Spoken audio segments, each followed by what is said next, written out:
Nanawagan ng hustisya ang pamilya ng isang ginang na nasawi matapos masagasaan habang tumatawid sa Antipolo. Para bigyan ng mukha ang balita, Mobile Journal, Jazz Paredes. Masakit ang mawalan ng mahal sa buhay dahil sa aksidente sa kalsada.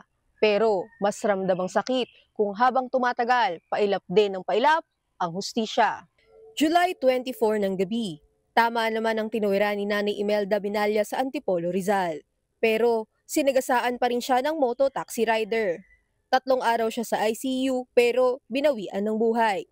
May 10 anak yan, maliliit pa. So, sa kwento sa akin nung mga bata, "Tita, ang saya-saya pa ni mama bago tumawid." Na para bang akala mo walang mangyayari sa kanya. Cleaner sa isang ospital si Imelda, solo parent sa 10 anak. Ang nakakagigil, tila wala lang ang nangyari sa sospek. Ni hindi pa raw ito nagpaabot kahit kaunting tulong sa ospital. During po na ine-interview sila dun sa hospital, tumatawa pa po yung rider, which is yun po yung napakasakit po para sa kalooban. Kahit ang moto taxi company walang suporta sa pamilya. Nakulong noong July 24 ang rider, yun nga lang, kasong physical injury lamang. Nakapagpiyansa na raw ito at ngayon hindi na mahagilap.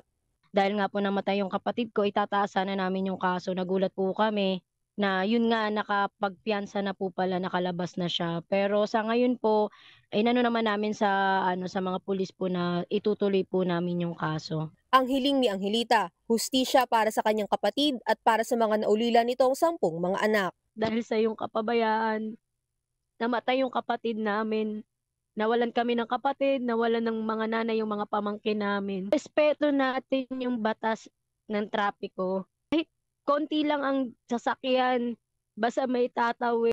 Sana huminto po tayo. Sa isang iglap lang, sa isang pagkakamali lang, pwedeng ikaw o pwedeng ibang tao yung mawala. Mobile Journal Jazz Paredes po, hatid ang muka ng balita.